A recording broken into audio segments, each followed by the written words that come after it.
Olá, pessoal, boa noite. Vocês estão me ouvindo bem? Sim. Oi, Clary, que bom que você está por aqui. Bárbara. Oi, boa noite, tudo bem? Conseguiu assistir a gravação da aula de semana passada? Co- consegui. Legal, que bom. Boa noite, Beatriz. Tudo bem? Vocês estão me ouvindo? Sim, né? Oi, Renilena, cortou o cabelo? Cortei. Diferente agora. Sei, gostei, ficou legal. Ei, Maria, Eu também tô apaixonada ainda por ele. que legal. Lívia, tudo bem? Ei, boa noite, tudo bem? Boa noite, gente, que bom. Que bom que deu certo, hein, para conseguirmos remarcar. É, vamos lá, então. É, eu queria começar, na verdade, perguntando para vocês, né, o que que vocês se lembram, seja da gravação, né, quem assistiu a gravação, a Clara assistiu a gravação, ou de quem estava aqui ao vivo mesmo. O que que ficou, assim, na lembrança de vocês, na memória, sobre uma aula de gramática, ou até uma aula disciplinar, assim, né, de uma forma geral, dentro desse método, Charlotte mesmo, né? Se alguém te perguntasse assim, aquela aula foi sobre o que mesmo? Ah, gramática, né? Mas o que que tem de diferente aí nessa aula de gramática? Não é mais uma aula como outras, né?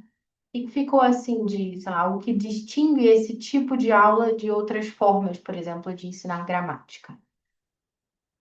Eu ouvi de vocês.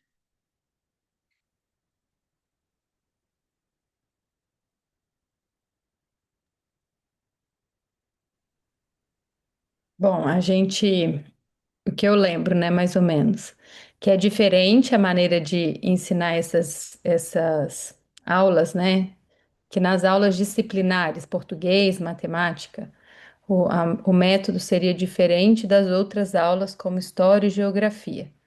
O importante é sempre ensinar a verdade, né? Isso que nós queremos transmitir para os nossos alunos. No caso das disciplinas, não lembro agora o nome, sem ser as aulas disciplinares, as outras aulas lá, né? De história, geografia, sim. Essas aulas, o professor seria um mediador entre o aluno e o livro, né? Que aí a verdade seria apresentada pelas coisas que estão no livro. E já nessas aulas disciplinares, o professor, não que ele faria aqueles shows, aquelas coisas todas, né? Ele não roubaria a cena, mas ele que transmitiria alguns conceitos e algumas informações importantes para que o aluno pudesse alcançar essa verdade. Então, o professor iria apresentar, né, a verdade para o aluno. E aí ele traria um raciocínio, né? E aí você fez isso com a gente, para poder depois introduzir algo importante ali da disciplina mesmo. Faria tipo uma introdução, né? Aí depois ele apresentaria a prática, alguma coisa desse tipo, assim. Legal. É, eu acho que esse é um ponto, assim, que você tocou, que é bem a diferença principal, né? Como eu dizia, até por isso que a gente colocou assim, né, como pré-requisito que vocês tivessem feito ou o liceu ou alguma das oficinas anteriores, que apresentam aquele método da lição com aquela estrutura padrão, né? Preparação, leitura, narração, discussão, para que depois a gente pudesse falar dessa outra forma de enxergar o método, né? Então, a próxima pergunta que eu ia fazer, você já até respondeu, Renilena, que eu ia perguntar, né? Como que uma aula inspiradora se diferencia de uma aula disciplinar? Essa terminologia é muito comum naquele treinamento, né, que a gente foi fazer. Inspiradora, E, essa é a palavra. exatamente.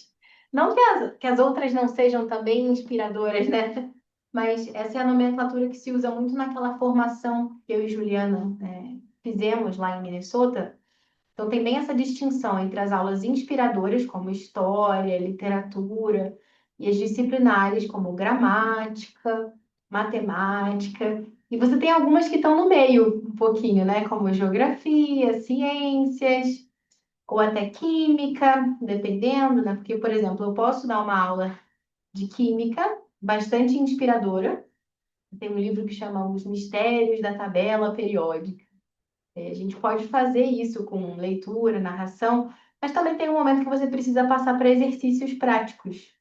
Então, você precisa de um certo treinamento, você precisa adquirir uma habilidade. Inclusive, essa foi uma palavra que saiu na nossa aula passada, né? Então, você está dando para o aluno as ferramentas necessárias para que ele desenvolva um trabalho específico que precisa ser desenvolvido ali, que tem início, meio e fim, que precisa seguir determinados passos, né? Então, você vai reduzir uma fração em matemática. Não é que cada um faz isso de um jeito, exatamente. Existe uma forma de fazer, né? E, claro, seria muito bom se a gente discutisse ou até encontrasse, enfim, refletisse sobre isso. Eu lembro sempre de uma história engraçada, né, de uma aluna que encontrou uma forma diferente de calcular a raiz quadrada. Não sei se vocês já ouviram falar dessa história, uma aluna brasileira. E aí, no meio de uma aula, numa escola, ela desenvolveu o método dela lá para calcular a raiz quadrada diferente de qualquer outra coisa que já existia. E assim, normal. E ela falou com o professor, e o professor, em vez de falar, não é assim que se faz, não é por aí. Não, ele achou legal, inclusive fez um trabalho sobre a descoberta dela. Aí tem um site, depois eu posso achar e mando para vocês. Mas, enfim, ficou conhecido lá com o nome dela, aquela forma de calcular, inclusive, né? Então, nós temos que ter essa atitude também, né? Tá abertos, claro, se os alunos querem conversar, refletir sobre aquele passo a passo, mas existe um passo a passo, né? E a partir dele a gente pode pensar, a gente pode conversar, mas há algo objetivo ali para a gente desenvolver. É, e o que que a gente sabe até agora sobre o uso do livro numa aula assim, né? Numa aula disciplinar? Como gramática, ou como matemática, ou como, por exemplo, química ou física, nesse aspecto mais disciplinar, né? Se a gente for pensar nos exercícios, naquilo que, enfim, nas folhas de prática, qual que é o papel do livro, né, nesse tipo de aula? O que que ficou na lembrança de vocês?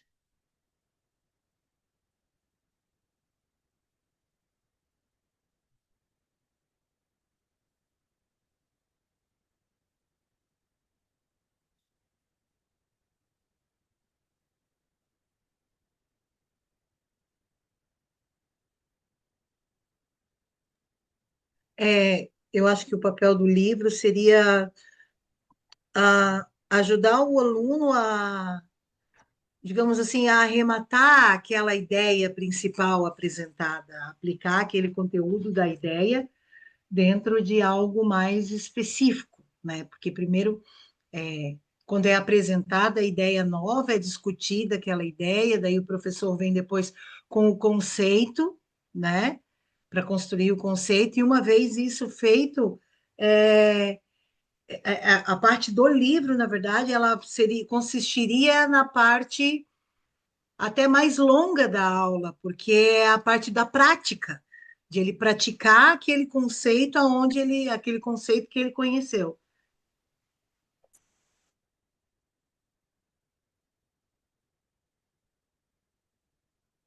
Alguém gostaria de acrescentar algo? Olha, para ser sincera, eu não lembro muito bem assim da gente ter falado do livro em si nessas aulas disciplinares. Mas lembrando de como foi a aula, né, nós usamos uma poesia, né? Então, assim, aí o livro pode trazer essa parte da preparação de alguma maneira, ou igual a Clary falou, essa parte dos exercícios, né? Mas aí eu acho que ficaria mais para isso, para aplicação do conceito, né? Para aplicação, para fazer na prática, né? Aí seria isso. E claro, se for pensar na gramática, ela vai ajudar a trazer os conceitos, né? Mas da maneira como foi feito na nossa aula, eu acho que vai ser nessa parte de preparação e da prática mesmo. Isso.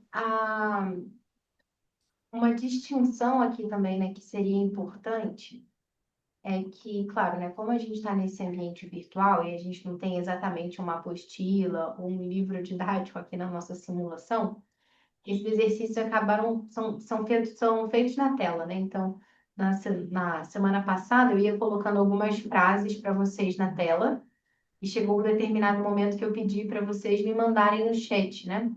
Se era VT, se era VI. Aquilo ali a gente pode imaginar, por exemplo, né, que o aluno tem uma apostila, ou que ele tem um livro didático, que tem uma lista de exercícios, e que num dado momento da aula, a gente vai, então, fazer aqueles exercícios. Você pode pensar isso numa aula de matemática, numa aula de gramática, numa aula de química, o que for, né, nesse aspecto mais disciplinar, assim. Agora, algo que é muito importante é que a gente nunca começa pelo livro. Claro, a gente poderia ler uma poesia, né? Como o caso ali da preparação que a Renilena citou. Mas, no fundo, ali seria uma preparação. E nem precisa ser do livro, necessariamente. Eu poderia trazer a poesia de um outro livro, né? Que todo livro didático ou apostila de gramática traga poesias, né? Infelizmente, seria muito bom se trouxesse. Mas o fato é que, dentro dessa proposta, o professor chama para si a responsabilidade de apresentar um novo conceito para os alunos. E ele vai se desdobrar para apresentar isso de uma forma clara, de uma forma que fique muito concreta, de que eles consigam realmente entender. E aqui entra muito aquilo que a gente falava, né? Que a própria paixão do professor pelo assunto também envolve os alunos, né? Se ele tem uma atitude mais apática, os alunos não se envolvem tanto assim. E o domínio realmente do professor é algo que faz muita diferença nesse momento. Então, aí que entra também esse aspecto que a Renilena lembrava, né? Que tem uma parte de instrução, quando o professor está explicando aquele novo conceito, aquela nova ideia, e sempre contando também com a própria reflexão dos alunos, né? Não é como se ele ficasse ali só palestrando. Se vocês lembrarem da aula de semana passada, nós tivemos meio que uma conversa aqui para entender, né, a diferença de algumas sequências de palavras e outras, né? Algumas pareciam completas, outras pareciam incompletas, parecia que faltava alguma coisa ali para ter sentido. E a gente foi conversando, na medida que a gente ia conversando, vocês iam respondendo, eu ia avançando no assunto, porque eu estava já considerando que vocês estavam assimilando aquilo que eu ia dizendo, né? Então, a gente ia assentando as bases e ia desenvolvendo essa nossa conversa. E o livro ele vai entrar no fundo quando eu já tenho segurança de que, assim, né, depois desses meus esforços, né, de explicar aquele novo conceito, de dar exemplos, enfim, me virar ali para que vocês entendam aquele novo conceito, o livro vai vir, claro, com uma definição, né, se a gente for, né, trabalhar com gramática, a gente até fez isso na semana passada, né, a recitação da definição de um verbo intransitivo, se eu não me engano, foi o que a gente recitou. Mas note que a gente não começa pela definição. A gente não começa já abrindo o livro, toma aqui essa definição que você nem entendeu e vamos tentar aplicar isso aqui nos exercícios. Não. A gente começa conversando, olhando casos concretos de frases que existem, refletindo sobre essas frases, sobre as diferenças delas, o que elas têm de semelhante, o que elas têm de diferente, o que está faltando, o que não está faltando, enfim, dependendo, né, do que você vai ensinar, você vai conversar com os alunos porque você quer que eles enxerguem ali naquela frase o que você vai ensinar. Então, por exemplo, vamos supor que eu quero ensinar adjetivo e os meus alunos já sabem o que é substantivo. Eu vou ajudá-los a perceber que tem algumas palavras ali que estão atribuindo características a outras, né? Tem algumas palavras ali que são a coisa, digamos assim, e tem outras que estão descrevendo a coisa, que estão falando sobre a coisa. Que interessante, né? Me dê mais exemplos sobre isso. Eu estou conversando com eles, uma vez que eles assimilaram esse conceito, que eu verifiquei que eles entenderam, aí a gente pode passar para ver a definição oficial e praticar isso no livro. né? A gente pode pensar nesse momento do livro como assim, é a batalha que os alunos vão precisar travar, né, com eles mesmos. E nós, como professores, a gente tem que garantir que eles estão armados para essa batalha, que eles estão equipados com tudo que eles vão precisar para essa jornada. Porque se o aluno não entendeu e ele já vai para a prática, o que que eu quero com isso exatamente, né? Que ele se frustre, que ele ache que ele é incompetente, qual que é a ideia aqui, né? Não faz sentido. Muito bem, então deixa eu compartilhar com vocês aqui rapidamente a minha tela, para que a gente possa ler aqui algumas coisinhas juntas. Então, aqui nas próprias palavras da Charlotte Mason, nesse texto, né, que chama A Liberal Education for All, uma educação liberal para todos, foi a base, assim, esse texto para aquilo que depois seria o volume 6 dos livros dela. Ela diz assim: o sucesso dos alunos no que podemos chamar de matérias disciplinares, como matemática, gramática e ciências experimentais, depende sempre da capacidade do professor, mas os hábitos de atenção dos alunos também têm peso nesses casos. Interessante, né? Porque aqui fica muito claro, né? Porque grande parte da obra da Charlotte Mason, ela passa falando para a gente que o professor precisa descer do palco, né? Que a centralidade precisa estar nos autores, porque a gente tem que promover esse diálogo mente a mente. Mas aqui ela é muito clara também. Olha, quando a gente está falando de matemática, gramática e ciências experimentais, o sucesso dos alunos depende sempre da capacidade do professor. Então, isso aqui é uma coisa bem interessante para a gente notar. E vamos passar aqui agora, né, para ler um texto sobre o texto. Que texto, né? Aqui a gente está falando do livro didático ou da apostila, né? Então, a gente fala, né, que numa aula que segue esse método de Charlotte Mason, existe uma centralidade no texto, né, no livro. Mas aqui, nesse caso, o texto não é a apostila, percebe? Nem o material impresso. Né? O centro não é ali o livro didático, a lista de exercícios. Por isso, a lição nunca deve começar com ele. Percebe? Então, o professor de gramática, ou de matemática, ou de ciências experimentais não deve chegar na sala de aula, a primeira coisa que ele faz, abra um livro na unidade 3. Não é. A primeira coisa não é essa, né? A função do professor é ensinar a ideia central, o princípio ou o algoritmo.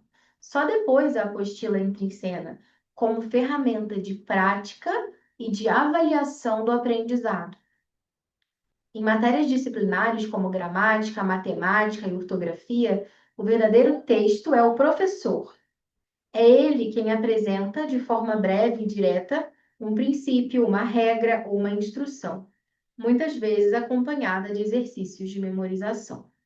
A partir daí, uma pergunta simples pode acender a reflexão. O que aprendemos sobre predicados? Vamos relembrar juntos?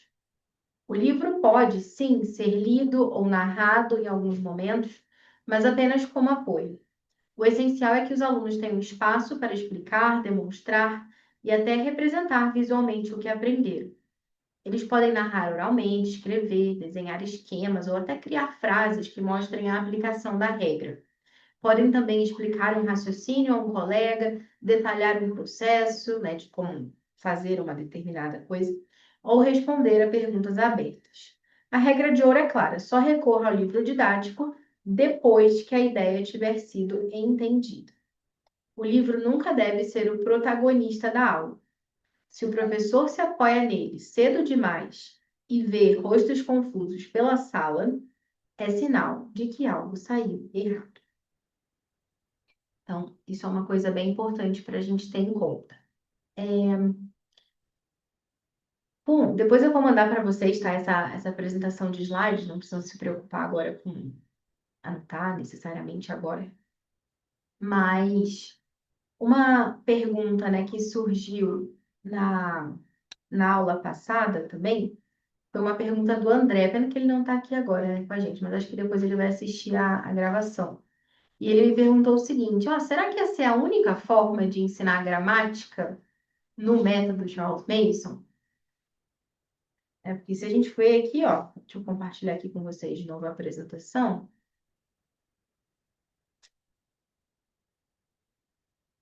O que eu descrevi para vocês basicamente na semana passada foi isso aqui, né? Esse modelo desse treinamento que a gente teve lá no Ambleside Schools International, né? Então, começa lá, uma primeira etapa, que é o aquecimento, que no caso ali da nossa aula, a gente estava revisitando alguns conceitos, né? Então, eu pedi para vocês identificarem substantivos, identificarem, acho que eram verbos, né? Na poesia lá de Olavo Bilac. Então, a gente estava ali praticando algumas coisas que vocês já sabiam. E aí depois a gente passou então para a segunda etapa, que é o que eles chamam lá de primeira conversa, e que eu gosto de chamar de preparação.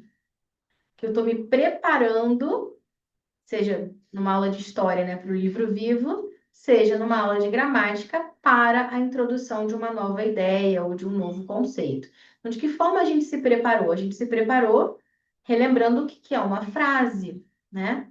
Uma sequência de palavras que expressa um sentido completo, que é pontuada, né? Tem uma pontuação. Falamos disso e colocamos essa base, né? Relembramos isso para que a gente pudesse depois dar continuidade.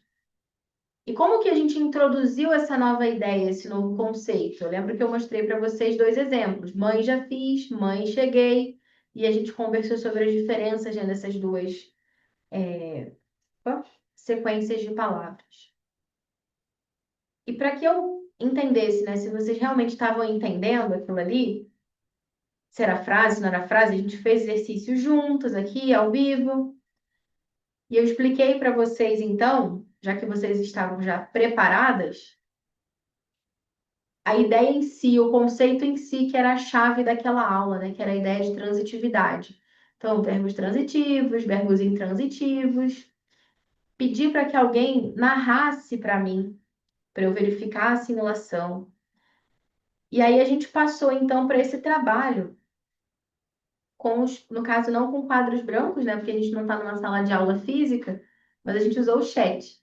Se a gente estivesse numa sala de aula física, em vez de vocês me mandarem VT, VI no chat, vocês poderiam escrever no quadrinho ali de uma forma que eu visualizasse rapidamente. E aqui, uma vez que eu estou vendo que os alunos estão entendendo, que eles estão conseguindo responder, aí muito bem, vamos para a apostila, para o livro didático, para a folha de exercício, para o que for, né? E note, né? Quando oportuno. Pode ser que não seja o momento ainda, né? Pode ser que aqui nesse trabalho guiado, na hora aqui do chat ou do quadrinho branco, eu perceba que vocês não assimilaram ainda. Que vocês ainda não estão entendendo.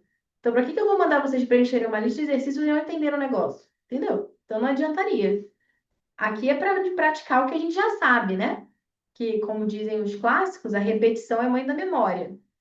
Isso ajuda muito. Repetir, para que a gente possa realmente fixar aquele conceito que a gente aprendeu. Mas se a gente não aprendeu, a gente vai fixar o quê? O erro, então, se for, né? Ou a nossa confusão, ou a nossa cara de tacho.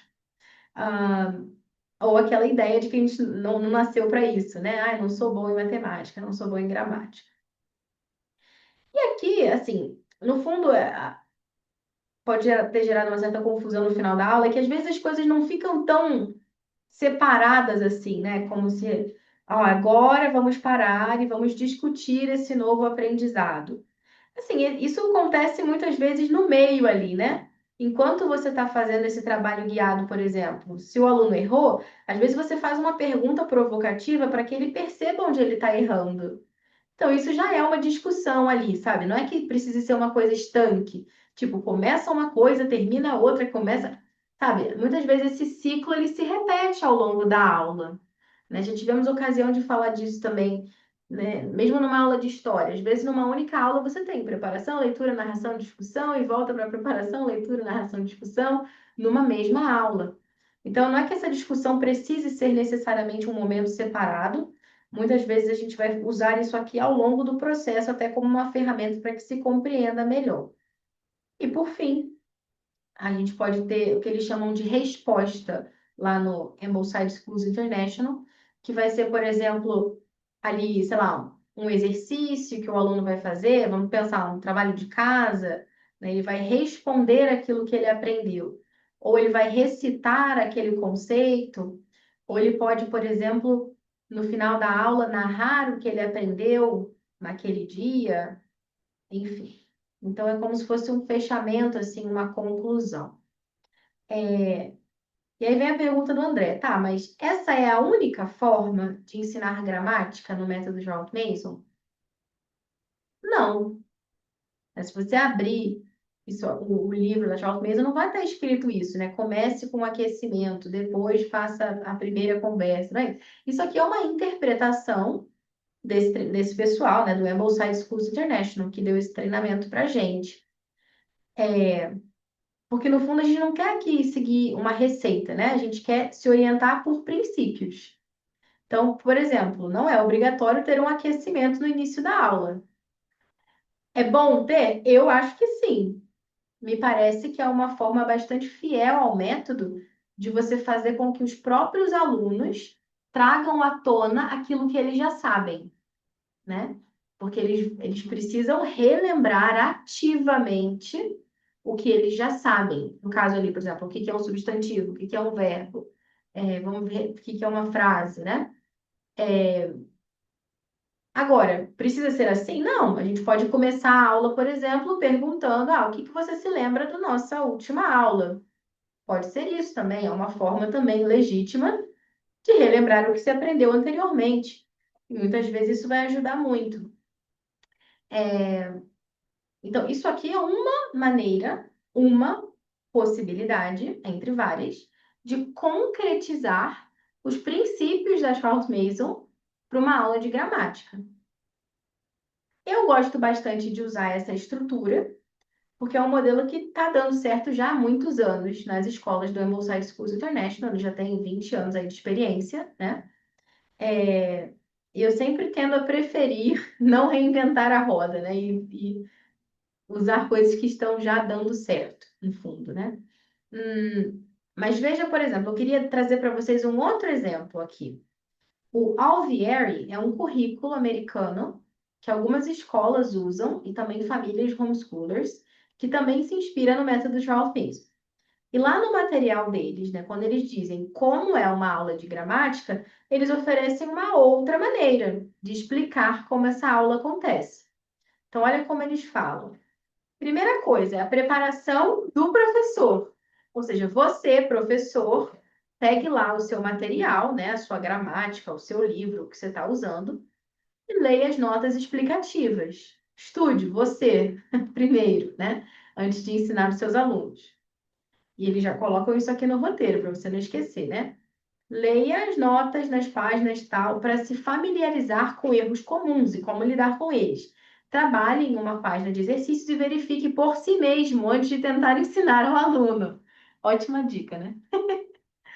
Relacione com o que foi aprendido na lição anterior, né? O que foi lido na introdução da unidade, tópicos de gramática estudados, etc. Ok, então no dia 1, o que que a gente vai fazer, segundo esse modelo? Ele está considerando que tem um livro específico sugerido aqui, tá? Uma gramática lá. Então, ó, leia e narre a introdução da unidade e as notas. Vá devagar e narre com frequência. Ou seja, a gente está lendo com o aluno a definição, fazendo pausas, indo com calma, pedindo para narrar, para que a gente verifique a assimilação do aluno, se ele está entendendo, né? Então, note que essa proposta aqui, por exemplo, como é um material que foi feito principalmente, assim, tendo como objetivo primeiro famílias homeschoolers, ele não está partindo do princípio de que a mãe fez letras, né? Então, não é que a mãe vai ser a especialista que vai ela sozinha conseguir ser o texto da aula. Ele está começando pelo texto, perceba? Então, ó, pegue o livro, leia e vá narrando para verificar. Então, né, sabe, nem aquilo que eu falei anteriormente é, meu Deus do céu, nunca comece a aula com o livro. Você vai, né? Pode ser que em alguma circunstância isso seja necessário. Agora, qual que é o princípio que está por trás, que a gente precisa ver? Como eu falei, não estamos atrás de receita, mas de princípios aqui. Isso aqui não é uma aula passiva. Embora a gente esteja lendo o livro, a gente está parando várias vezes para verificar a assimilação do aluno através da narração. Então, lembra, né, que tem aquela frase, né, que o valor de uma aula está no tanto de trabalho que a gente dá para os alunos? Que o nosso objetivo não é ser estrelas brilhantes e mostrar como nós somos especiais e inteligentes, mas que o nosso objetivo, de fato, é fazer com que os alunos façam o trabalho em vez de assistir a gente trabalhando. E aí segue, né? Ó, leia e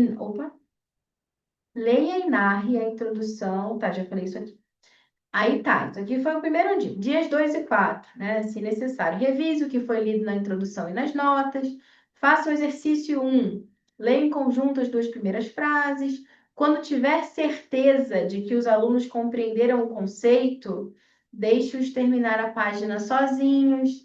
Tá vendo como é parecido com o anterior nesse sentido? Você só vai deixar o aluno fazer o trabalho independente quando você tiver certeza que ele assimilou o conceito. Mesmo que você esteja usando o livro com ele, você está usando, mas você está fazendo junto. E aí você percebeu que ele assimilou. Ah, assimilou? Beleza, então pode fazer o restante aí sozinho.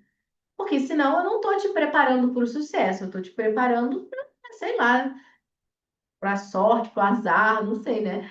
Cara ou coroa, você não entendeu? Como é que você vai saber, né, se vai acertar ou se não vai? Enfim, a gente não quer que os alunos adivinhem nada. A gente quer que eles pratiquem o que eles sabem. Se ele não sabe, vai praticar o quê? Chutômetro, né? Enfim. Ah, bom, e aqui vai explicando, né, todo. Depois vocês podem ler isso aqui com calma, eu vou enviar para vocês o PDF, tá? Mas eu só queria mesmo que vocês vissem que não é a única forma de. Mas é uma maneira de concretizar esses princípios. Bom, permaneça em uma unidade até que os alunos consigam narrar o conteúdo, completar os exercícios corretamente sem recorrer às notas, ou seja, realmente, né, ter uma maestria ali naquele tema. E quando os alunos estiverem bem confortáveis com o conceito, tente encontrar exemplos nos livros do trimestre, o que também é bem legal, né? Quando diz aqui os livros do trimestre, está falando dos livros das outras matérias. Então, né, poxa, já me familiarizei aqui, já entendi o que que é um verbo transitivo. Opa! Então, vou pegar aqui agora meu livro de ciências e vou catar os verbos transitivos que eu achar. Enfim, legal, né? Então, é uma forma bem interessante também de aplicação. Eu queria mostrar só para vocês essas duas possibilidades, né? E dizer que, sei lá, se você entrar no outro site da Simply Charlotte Mason, ela provavelmente vai ter uma outra forma de concretizar isso daqui, né? Porque a gente está tentando aplicar esses princípios e por isso é muito importante que a gente entenda quais são esses princípios. Muito bem. Então, hum, hum, hum.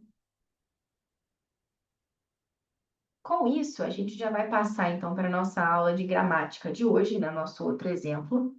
Mas antes eu queria só mostrar para vocês um outro textinho. Nesse processo, o papel do professor é apoiar cada aluno de acordo com sua necessidade.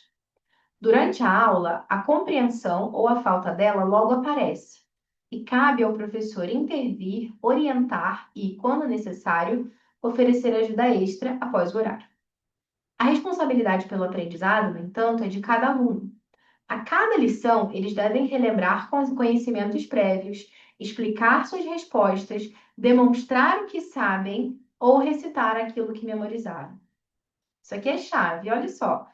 Se você notar, naqueles dois modelos, eles estão fazendo as mesmas coisas, relembrando conhecimentos prévios, explicando suas respostas, demonstrando o que sabem e recitando aquilo que memorizaram. Ou seja, eles estão fazendo o trabalho. Quanto menos o professor fala, mais os alunos se envolvem no raciocínio e na descoberta. Garantir essa responsabilidade é talvez a missão mais importante do professor. Não importa se o desafio é grande ou pequeno, fácil ou difícil. Quando o professor deixa de cobrar dos alunos a posse do próprio conhecimento, ele passa uma mensagem perigosa. Isso não importa. Mas cada uma dessas situações é, na verdade, uma oportunidade de crescimento, não só intelectual, mas também de caráter. Muito bem. Então, agora a gente vai passar para a nossa aula de gramática em si, nosso segundo exemplo de hoje. E hoje eu fiz questão de trazer um modelo um pouco diferente. Então, a gente vai seguir naquela mesma linha, né? A gente vai ter ali o nosso momento de aquecimento, preparação, introdução do novo conceito, verificar se vocês estão assimilando aquele novo conceito, depois praticar, vai fazer tudo isso. Só que hoje, em vez de eu, professora, introduzir o novo conceito falando brilhantemente no talento, eu trouxe um livro. Porque existem bons livros, livros vivos, que também são capazes de introduzir novos conceitos de gramática. Não todos, né? Não é que qualquer conceito você às vezes vai achar no livro vivo, pode ser que não. Mas alguns têm e podem nos ajudar. Principalmente se, por exemplo, você não tem essa segurança toda de, puxa, eu não sou o livro, sei lá, eu não me sinto, não estou nesse momento, sabe? Então, existem bons livros que podem ajudar a gente a apresentar aquele conceito de uma forma palpável, sabe? Não tão árida, que realmente eles consigam compreender bem passo a passo. Então, eu queria dar um exemplo para vocês de como fazer isso, para ficar diferente do exemplo da aula anterior que eu dei, mas para que vocês pudessem enxergar, né, como as etapas podem se comportar também nesse outro cenário. Vamos só fazer um intervalo bem breve de 3 minutos, né? 4, são 8h46. Vamos começar 8h50 a nossa aula, só por caso de alguém querer pegar uma água, querer ir ao banheiro, só para a gente fazer um breve intervalo e eu garantir a atenção de vocês aqui na segunda etapa, tá bom? Tentei chegar um minutinho antes para a gente começar pontualmente 8h50.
Muito bem, pessoal.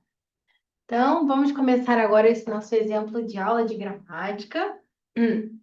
É, eu queria pedir, primeiro, primeira coisa para a gente se aquecer, para vocês mandarem para mim no chat, né? Tentem se lembrar daquilo que a gente conversou na nossa última aula, sobre o que que é um verbo transitivo, o que que é um verbo intransitivo, e me mandem um exemplo, né, de uma frase aqui no chat que tenha um VT, um verbo transitivo.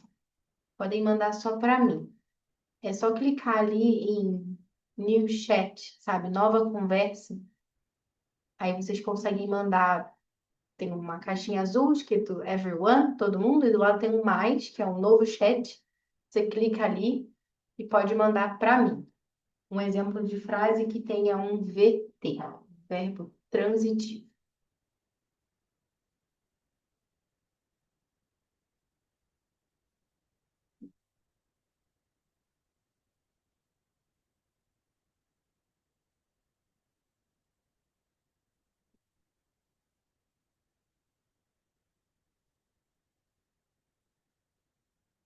Lívia tá ok.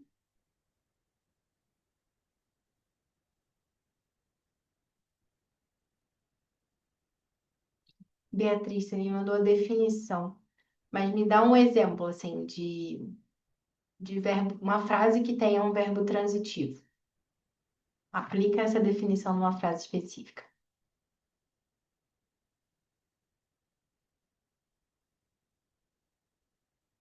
Tá ok, Renilena também.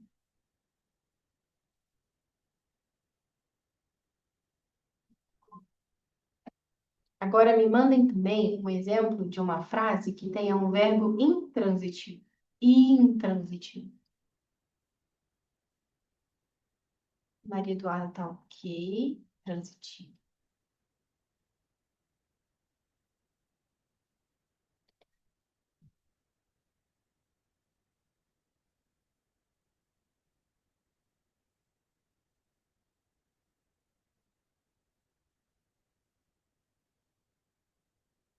Beatriz tá ok. Lívia tá ok. Renilena tá ok.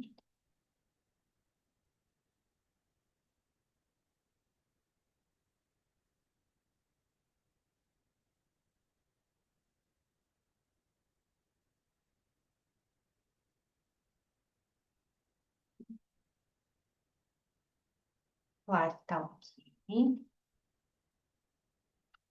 Maria Eduarda tá ok. Muito bem. Beleza. Já estão aquecidas.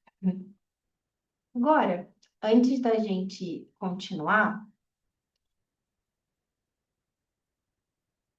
você saberia dizer para mim qual que é o sujeito aqui dessa frase, Renilena? Ana, Ana, você concorda, Clary? Sim, Por quê? concordo. Porque a Ana é quem está fazendo a ação. É ela que está comendo. Tudo bem, obrigada.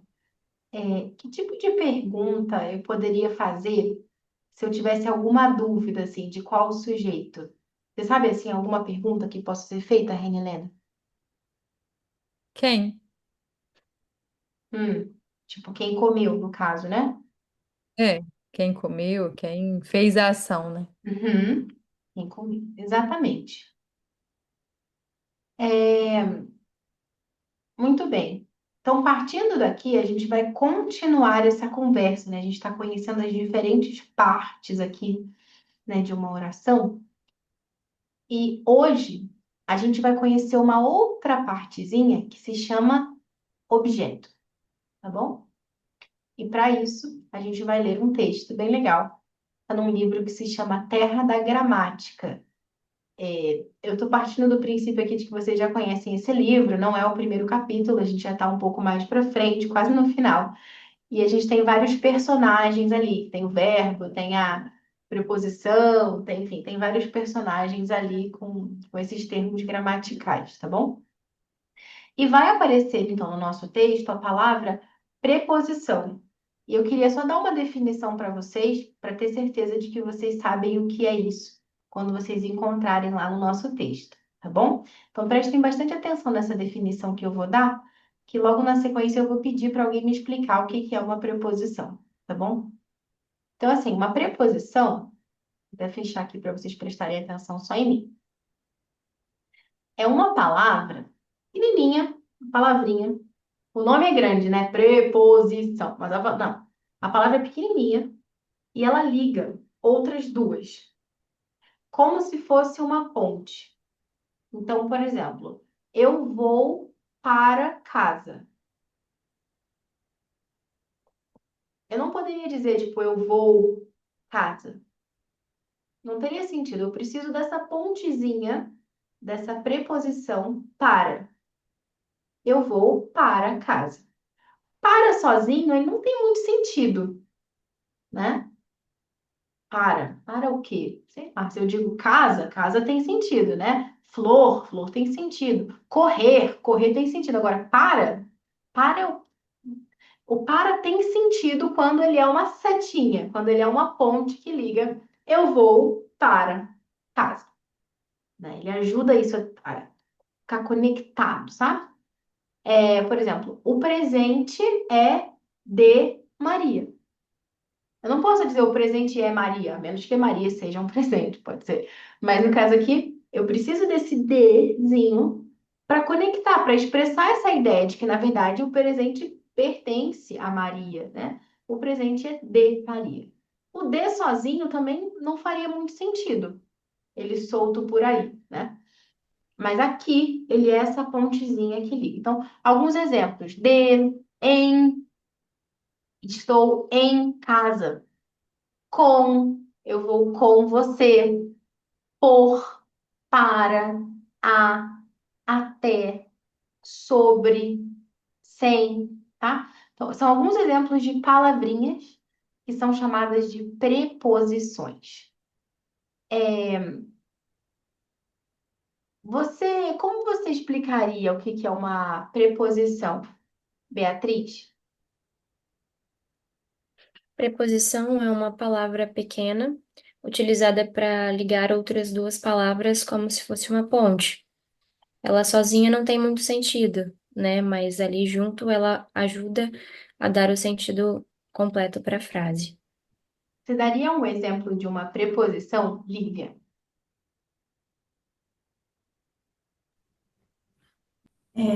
A frase ou só a preposição? A preposição em uma frase. Eu vou para a escola. Legal. Qual que é a preposição aí, Maria Eduarda? Para. Tudo bem. Excelente. Obrigada. Bom, então vamos lá. Agora que todo mundo sabe o que é uma preposição, eu estou com paz e tranquilidade, podemos ir para o nosso texto. Porque se essa palavra aparecer lá, vocês já sabem o que é. Ok, então vamos lá. Eu vou fazer a leitura hoje, tá bom? Mas pode ser que em algum momento eu chame alguma de vocês para ler. Então prestem bastante atenção e acompanhem junto comigo. Senhores, disse o juiz gramática, quando se reuniram de novo. Qual o problema, doutor Verbo? O que é isso? Ele perguntou, interrompendo a própria fala, porque o doutor Verbo estava ajoelhado diante do juiz, com um papel em suas mãos. Uma petição, Vossa Excelência, disse o doutor Verbo de forma solene. Imploro por justiça. Não, preposição, não adianta tentar me parar, cochichando que o juiz ficará irritado. A senhora teve seus direitos concedidos e eu vou reivindicar os meus. Excelentíssimo, peço pelo direito de um ponto extra toda vez que uma de minhas palavras reger um pronome ou um substantivo na função de objeto da oração. Ao som das palavras objeto da oração, todos no tribunal seguraram a respiração, esperando que o juiz tivesse um acesso de raiva. De fato, Um calor repentino tomou conta de seu rosto e subiu até as raízes de sua peruca. Por um momento, ele permaneceu em silêncio, apertando os lábios. Então, erguendo a cabeça com imponência, disse: Não peça desculpas, doutor Verbo, eu o perdoo, mas com uma condição: que o senhor explique de uma vez como descobrir o objeto de uma oração. Certo, excelentíssimo, disse o doutor Verbo com alegria. É a coisa mais fácil do mundo. Assim como deve perguntar quem ou o que antes do verbo para descobrir quem é o sujeito da oração, deve perguntar quem ou o que depois do verbo para descobrir o objeto. O sujeito é quem faz a ação e o objeto é quem recebe a ação. Um exemplo: Harry chutou a bola. Pergunta: quem chutou? Resposta: Harry, o sujeito. Pergunta: Harry chutou o quê? Resposta: a bola, o objeto. Ficou claro? Irmão Análise, perguntou o juiz. A explicação do Dr. Verbo ficou clara? É assim que se descobre o objeto? Sim, Vossa Excelência, confirmou o sargento Análise. Darei mais um exemplo. Eu comi meu jantar. Encontro o sujeito perguntando quem comeu. Resposta: eu. Encontro o objeto perguntando eu comi o quê? Resposta: jantar, que claramente é o objeto, pois é o que recebeu a ação comer. Muito bem. Vamos fazer uma pausa aqui rapidinho. Eu queria pedir para alguma de vocês me contar o que lembra, né, sobre como a gente faz, então, a partir dessa explicação bem divertida, como que a gente faz para encontrar qual que é o objeto em uma oração. O que que você me diria, Clara?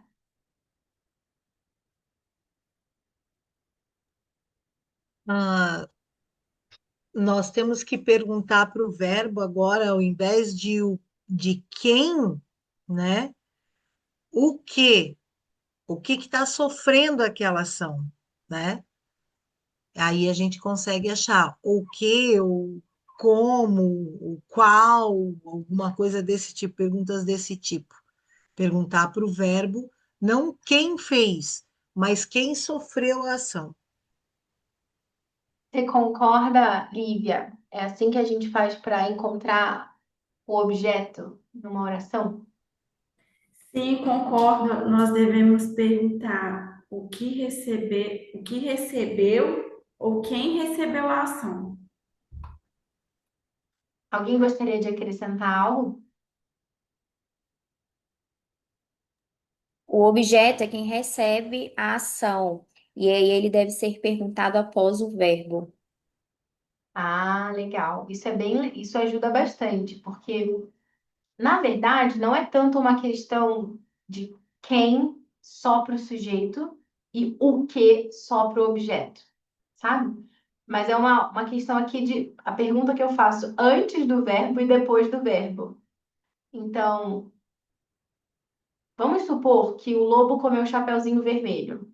Eu poderia dizer o lobo comeu quem, certo? Ou o lobo comeu o quê? O bolo, sei lá, né? Chapeuzinho comeu o quê? O lobo comeu quem? Então, o quem pode vir depois do verbo também, percebe? Só que é quem tá sofrendo muito. A ação sendo comido, coitada, né? Da Chapeuzinho. Eu abracei quem, né? Haja sofrimento. E no antes é quem comeu. Ou pode ser o que comeu, do tipo, sei lá, um alienígena comeu, não sei se vocês chamam alienígena de quem ou de o quê, sei lá, né? Uhum. Mas, né, pode ser que seja o sujeito, pode ser uma coisa, necessariamente um alguém. Então, isso seria interessante também, né? Então, agora, quem que está fazendo isso aí? Ou o que que está fazendo essa ação? Sujeito. Quem que está recebendo, sofrendo, sendo comido, sendo levado, sendo chutado, é quem está recebendo essa ação, é o que a gente vai chamar de objeto aqui, tá bom? Muito bem. Agora, vamos seguir então.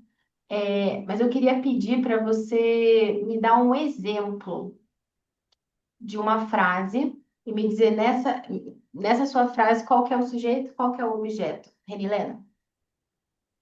Eu abracei a minha filha.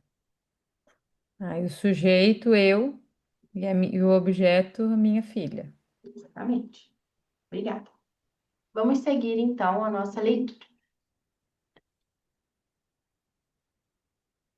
Ah, tá. Pera. Antes da nossa leitura. Será? Pergunta para reflexão. Será?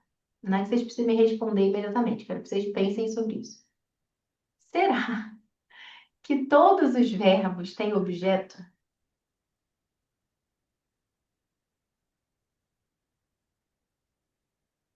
Não, Por que você acha que não? porque os intransitivos não precisam de complemento. Hum, Então, como não precisa de complemento, a frase está completa, não tem objeto. O pássaro voou, tem o sujeito, mas não tem o objeto. eu posso perguntar aí o que voou, quem voou, mas eu não vou falar voou o que, né? Não faria sentido, né? Só voou. Interessante. Os Legal. intransitivos, né, que não tem complemento. Muito bem. É isso que a gente vai descobrir agora na sequência. E a gente vai ouvir também um termo que a gente não ouviu ainda, tá?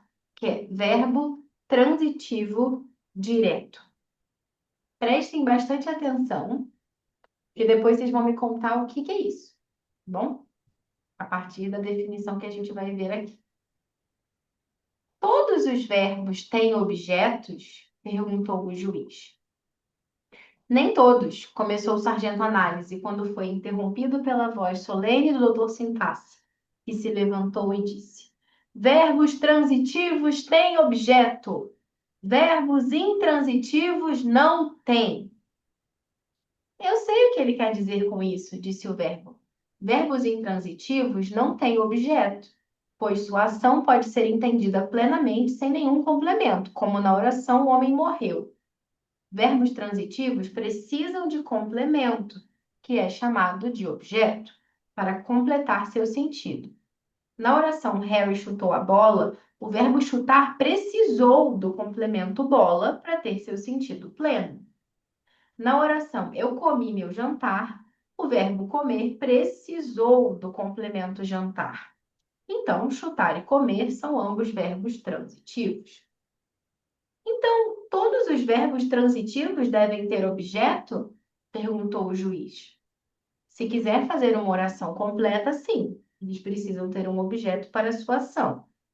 Se o verbo é transitivo direto, sempre podemos colocar algo ou alguém depois dele, como beber algo, comer algo, ver alguém, conhecer alguém.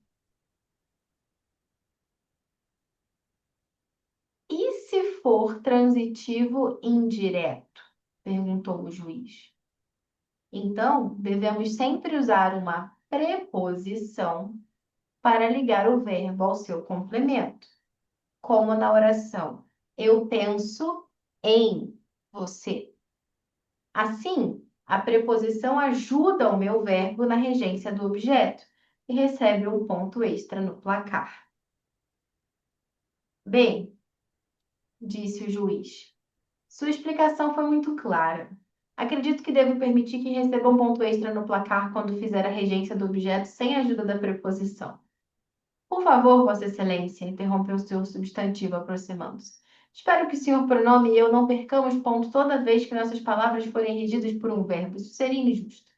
Não, explicou o juiz, não há desonra ser regido por um verbo. É somente quando precisam da ajuda de um pequeno ser, como a preposição, que devem perder um ponto. Muito bem. Então, aqui, peraí. Queria uma voluntária. Quem de vocês acha que conseguiria explicar para nós a diferença de um verbo transitivo direto e um verbo transitivo indireto?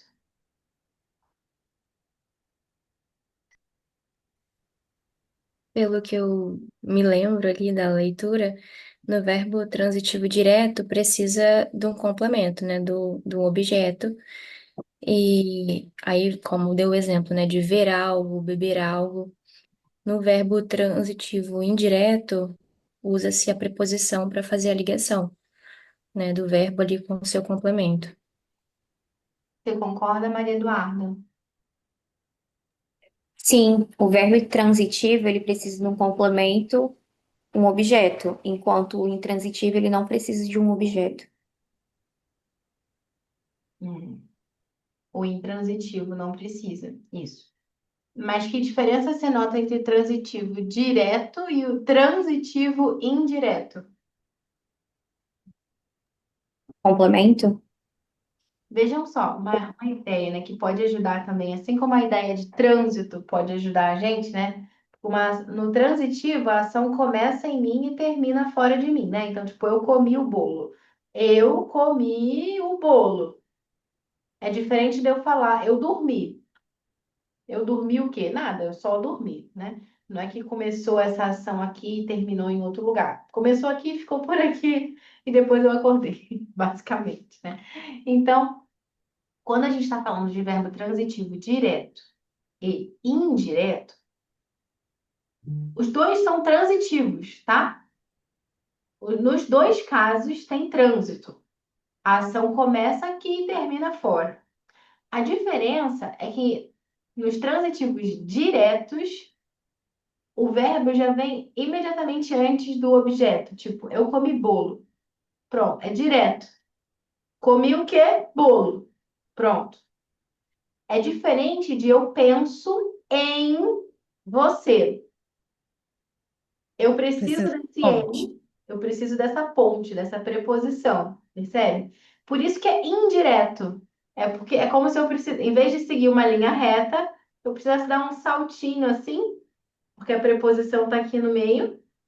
Então, eu vou dar um pulo do verbo para o objeto por causa da preposição. Mas eu preciso dessa preposição aqui no fundo, porque senão não daria para dizer eu penso você, né? Eu penso em você, certo?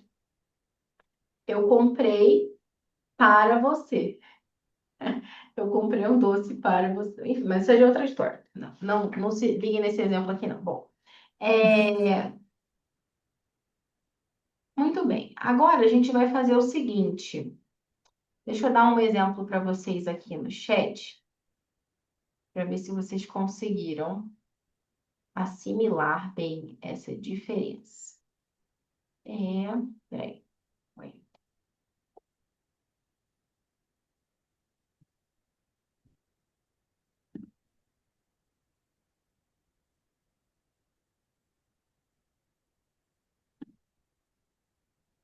Eu vou ler para vocês uma frase e eu vou pedir para vocês me mandarem aqui se vocês acham que isso é um VTD, verbo transitivo direto, ou se vocês acham que é um VTI,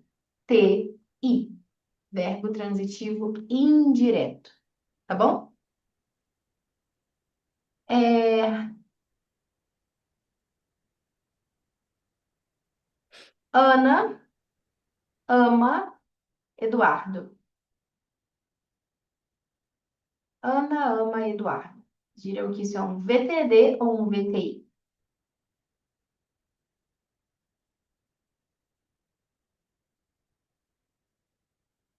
Legal, todo mundo acertando aqui. Outro exemplo. Ganhei flores.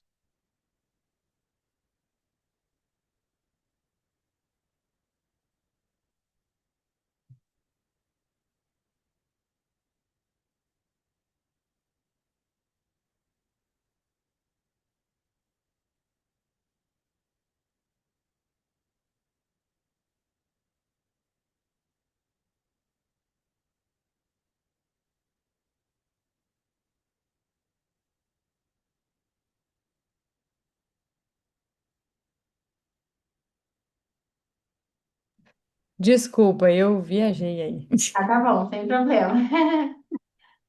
É, Pronto, agora foi. Andou tudo certo, né? Legal. Agora, por exemplo, né? Eu acredito em você.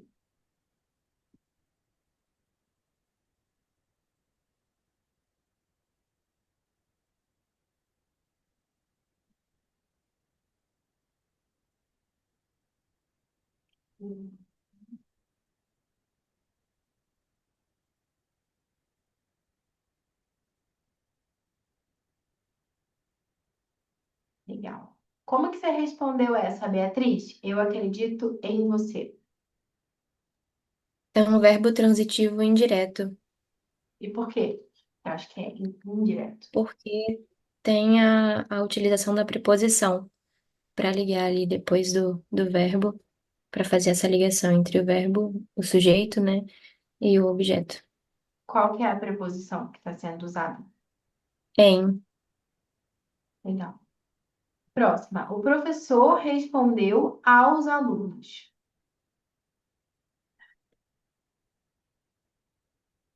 VTD ou VTI?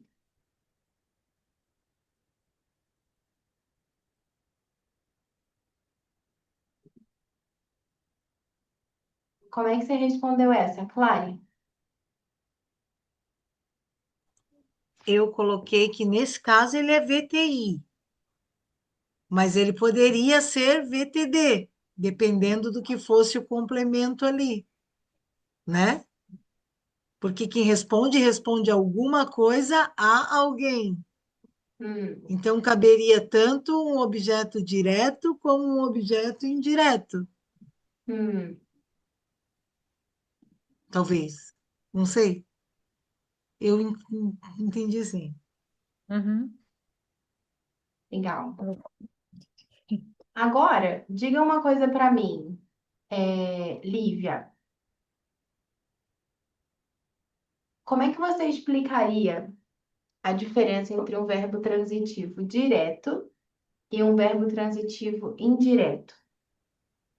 E o direto, ele pode colocar algo ou alguém depois. E o indireto precisa de uma preposição. Consegue me dar um exemplo de cada um? Peraí, Pensa com professora. calma, tranquilo. Não tem problema Eu tô não. errando todas. Não, fica tranquila. É, é, Você está acertando vários aí. Uhum. deixa eu pensar aqui.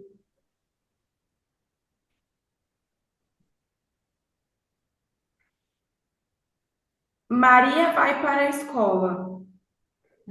Maria vai para a escola. Legal. Maria vai para a escola. Seria verbo transitivo direto.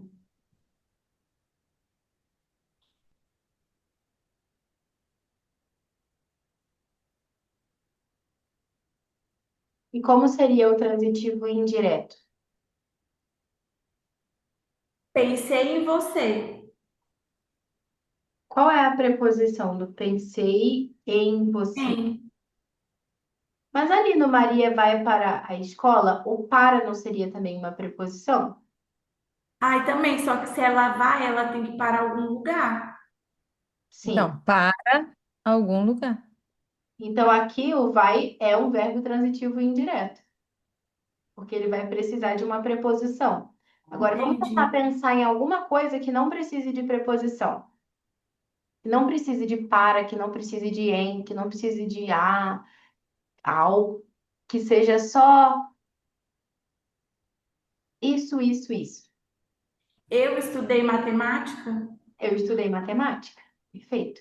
Então, esse é um exemplo. Eu estudei matemática. Esse estudei é um verbo transitivo direto ou um verbo transitivo indireto? Direto, Por quê? porque ele não precisou de preposição, não precisou de uma palavra para ligar. Exatamente. Perfeito. Muito bem, pessoal. Então, vocês são ótimas alunas. Agora que eu tenho certeza que vocês assimilaram bem, eu vou passar para vocês alguns exercícios para vocês fazerem para casa, tá bom? Para praticarem o VT, o VTI e também o VI agora, né? Para relembrar também aquilo que a gente viu na semana passada, viu? Então, até semana que vem. Tudo bem. Legal, gente. Então, essa foi uma demonstração um pouquinho diferente, né, daquela anterior que a gente teve. Queria perguntar para vocês, né, o que que vocês notaram talvez de diferente ou de semelhante? Se vocês conseguiram perceber assim as diferentes etapas com alguma clareza, o que que vocês observaram aqui nessa aula que a gente teve agora?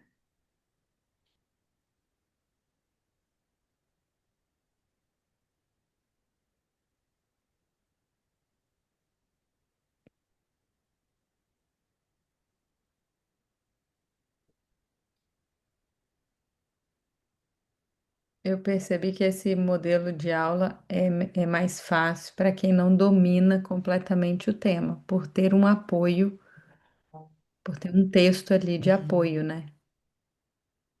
Sim. Porque dependendo se eu não domino o assunto, ou se eu tô cansada igual agora, né? E aí fui e coloquei um VI ali no meio ainda. Mas aí para te facilita para que você não se confunda, né? Mas também teve a mesma coisa, precisou da explicação da mesma maneira, precisou dos exemplos, né? Teve a prática da mesma maneira. Legal. E vocês notam É, assim... Ah, pode falar, desculpa. Por favor. eu observei que a aula, igual, da mesma maneira que a outra, ela começou a partir da frase. Começou a partir da frase, e aí, e na hora do conceito, foi dado o exemplo, mas sem aprofundar muito, digamos assim. E o que eu observei foi dado um conceito mais, digamos assim, mais raso, como se fosse assim, ó, é mais ou menos isso aqui. Agora vamos ver no livro bem certinho como é que ele funciona. E o livro ele consolida, digamos assim, ele fecha o, ele apresenta o conceito, na verdade, né?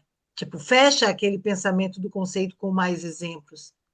E aqui, à medida que você vai apresentando o conceito, já vai treinando, já vai fazendo as verificações e aplicando por partes, usando como base aquele fio da meada do texto.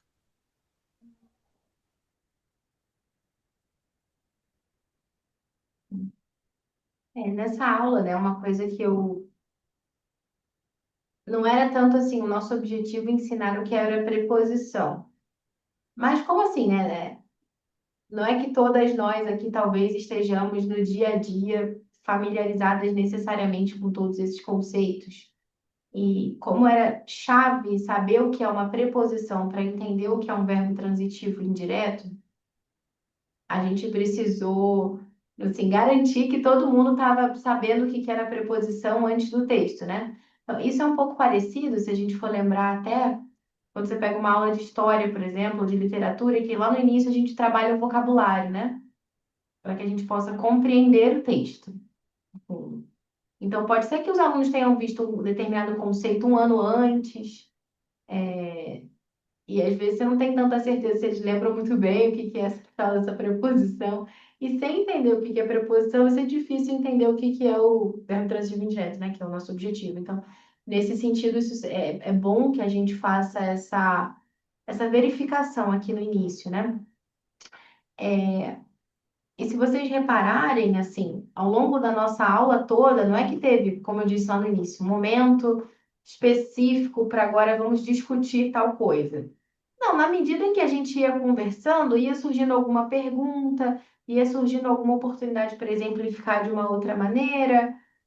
Por exemplo, agora no final eu fiz uma pergunta provocativa para a Lívia. Falei, tá, mas isso aqui também não é uma preposição? Porque no fundo, assim, você entendeu bem o conceito, mas às vezes realmente é mesmo. Eu não tinha reparado que era uma preposição, é.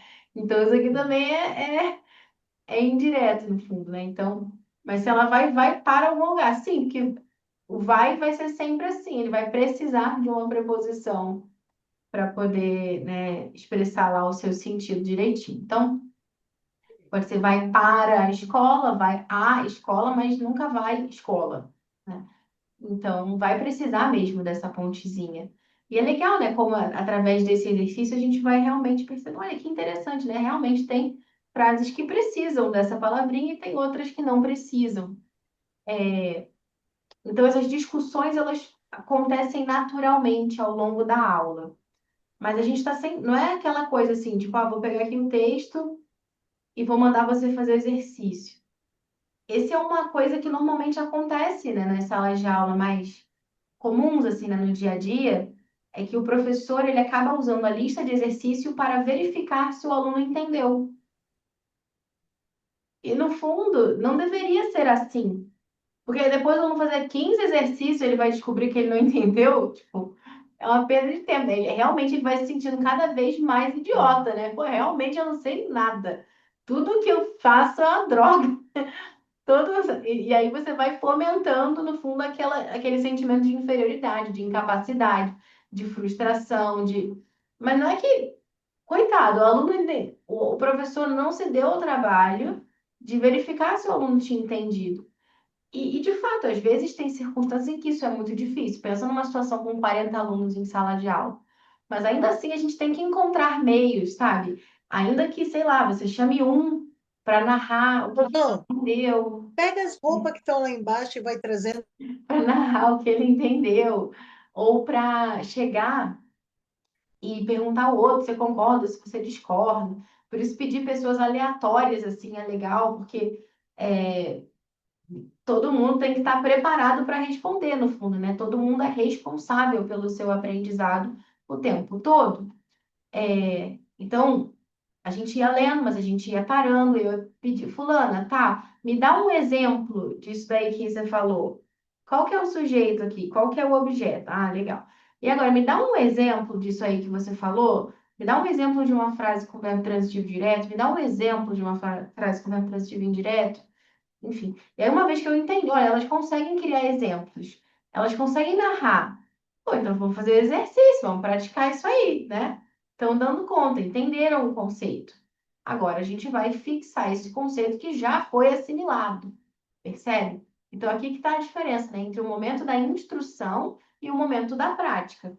No momento da instrução, eu não quero que você fique confuso. Eu quero garantir que você entendeu, e aí, uma vez que você entendeu, você vai praticar, sabe? Então, isso é uma coisa que é bem importante a gente ter em mente para qualquer coisa, né? A gente está falando aqui de gramática, mas eu sei que, por exemplo, na realidade das meninas ali da Catena Áurea, as crianças ainda são muito pequenas, mas às vezes numa aulinha de matemática que você está dando ali, você já sabe, a partir de agora, que antes dele fazer a lista de exercícios, você precisa ter certeza que ele entendeu o conceito, né? E que não é na lista de exercícios que a gente vai verificar isso. Porque é aí que começa, né? No fundo, assim, né? Quando é pequenininho, é aí que ele começa a achar que ele é burro, que ele não serve para matemática, né? E que, no fundo, é um sentimento que muitos de nós carregamos para a vida toda, infelizmente, né? Eu não Porque gosto alguém de falhou. português. Ou porque... Muitos falam que não gostam de português. Exatamente. E alguém falhou com a gente nesse processo, né? Então, e a gente não quer, não quer repetir esse ciclo, a gente quer que essa história Uhum. seja escrita de uma forma diferente. Gente, vamos fazer o seguinte: nós estamos agora com o nosso horário um pouco apertado, eu acho que eu calculei um pouco mal. Mas, ainda assim, seria importante que a gente criasse o nosso plano de aula do zero, né? Então, o que que eu pensei? Eu queria que, a partir dessas ideias que nós vimos aqui hoje, eu quero propor a vocês como uma atividade, assim, para quem quiser, né? Não é obrigatório, que você monte seu próprio planinho de aula de gramática, imaginando que você vai dar uma aula lá. Vou ensinar o que que é predicado, por exemplo. Ou vou ensinar o que que é predicativo. Ou vou ensinar o que que é oração subordinada, sei lá, o que você quiser ensinar. E monte lá seu planinho de aula, começando lá. Se você quiser seguir aquela estrutura que eu sugeri, né, com aquecimento, eu vou mandar o PDF, né, na introdução do novo conceito. vão praticar, depois, beleza, né? Tudo lá. Você pode mandar isso. Vocês podem mandar para mim ao longo, né, desta semana ou da semana que vem. E eu vou responder cada uma, né? Responder o plano de cada uma e vou mandar os meus comentários, né? Do que eu faria diferente, do que eu achei legal, né? Porque assim vocês podem ter também essa atenção mais individualizada. Acho que isso vai ser produtivo também. E agora eu acho que não valeria a pena. A gente vai agora 9h30 da noite começar a pensar em criar um plano de aulas, já estão cansadas. Então acho que não vai ser tão legal. Mas eu queria dar algumas dicas também de material, né, que vocês possam usar se quiserem. Tem esse livro Terra da Gramática, que é da editora Livros Vivos, que foi o que eu Lá usei na escola aqui. tem. Mas também tem um que chama Emília no País da Gramática, que é do Monteiro Lobato. Também é bem interessante para esse tipo de atividade. Que mais? Uma gramática em si que eu recomendaria, né, para vocês terem segurança nas definições, é a gramática do Celso Cunha. Mas, assim, gente, em tempo de internet e tal, você encontra essas definições também, né, num site, né, respeitável, enfim. E se você tiver dificuldade, o que eu quero ensinar não tem em livro nenhum. Às vezes você quer se desafiar também. Não tem na Emília no País da Gramática, não tem no Terra da Gramática. Eu vou realmente ser o texto nessa aula, né? Então, eu vou preparar um roteirinho do que eu gostaria de dizer. Monte lá seu roteirinho. Às vezes, se você tiver sem ideia, até o chat GPT pode te ajudar eventualmente, né? Como explicar a uma criança de 10 anos o que é um predicado, enfim. E claro que você não vai se guiar só por ali, mas às vezes, quando a gente está sem ideia, a gente pode aproveitar também esse recurso para ter exemplos, sabe? Para encontrar formas de concretizar isso para os alunos. E eu queria também deixar, por fim, uma última dica. A própria Charlotte Mason, ela se deu o trabalho de escrever um material de gramática, lições de gramática. É do inglês, tá? Mas que se chama First Grammar Lessons e tem várias exercícios, assim, várias coisas. É interessante. E tem muitas similaridades com a nossa própria língua, como você pode ver, né? Sujeito, verbo, substantivo, adjetivo, predicado, tal. Tem outras coisas que não são parecidas, mas é uma coisa que pode te ajudar a entender. Ela tem uma coisa bem específica na forma como ela ensina gramática, é que ela sugere que você comece, por exemplo, em vez de você começar a pelo substantivo, né? Ela começa pela frase. Então você vai falar de sujeito antes de explicar o que é um substantivo, na forma como ela propõe. Você vai explicar o que é o verbo. E aí depois é que você vai falar o que que é substantivo, adjetivo, predicado, enfim. Depois vocês podem dar uma olhada nisso aqui. Eu vou mandar para vocês lá no WhatsApp esse link, Uhum. caso vocês queiram, né, dar uma espiada aqui nesse material. Mas aqui é interessante, por exemplo, aqui. Isso aqui você pode colocar Eu gosto do ChatGPT para traduzir esse tipo de coisa, ou um outro tradutor que chama DeepL.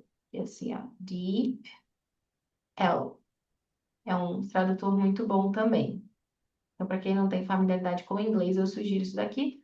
E aí você pode ir traduzindo para ver como que ela explica, por exemplo, cada coisa, o tipo de exercícios que ela sugere, enfim, que você pode também aproveitar para consultar, né? Enfim, embora não seja a nossa língua, pode dar inspiração.